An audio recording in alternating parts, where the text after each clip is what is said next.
Challenging adventure ba ang hanap mo? Dito sa bayan ng Malilipot Albay, matatagpuan ang Mount Bulakawan. Isang bundok na hindi lamang tanawin ang ipinagmamalaki, kundi ang isang paraisong unti-unting matutuklasan sa bawat hakbang.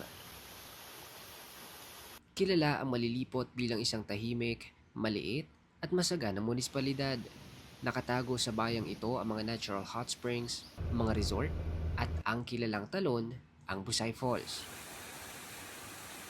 Ang magkakaibigang ito mula pa sa Legazpi City, masayang nagbanding sa tabi ng talon. Ang hirap niyang puntahan, tas hanapin. Pero nung nakuha namin, tas nakarating kami dito, yun, doon na namin nakita yung ganda talaga ng Busay Falls na ito.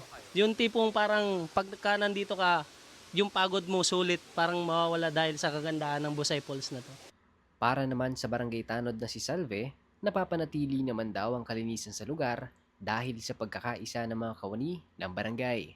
Lahat po ng mga basurang nakasako, tatanggalin namin, tatapon namin sa tamang lalagyan, tamang tapunan at susunugin. Pag nandito lahat, sama-sama kaming naglilinis sa taas hanggang sa maaabot namin na fall.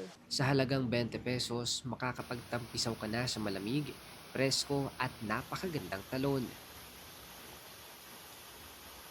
Ayon sa tourism officer ng Malilipot na si June Antoinette Binalya, kakaiba ang Busay Falls dahil sa bilang ng mga talon nito. Kakaiba siya kasi seven falls nga siya compared sa iba na isa lang ang falls.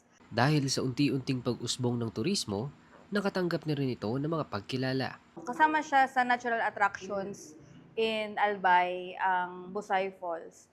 So recognized siya ng Provincial Tourism Office and Department of Tourism Region 5. Ayon naman kay Barangay Captain Javier Bonafe, hindi lahat ng same-day visitor ay pinapayagang umakyat. Ang mga senior, may napig, amo na, below 7, at may below 7, dahil pa may pig honored na magsakat. Sa Busay Falls, hindi lamang ganda ng tanawin na may kita, masasaksiyan din ng pagkakaisa, saya, at pagmamahal sa likas na yaman.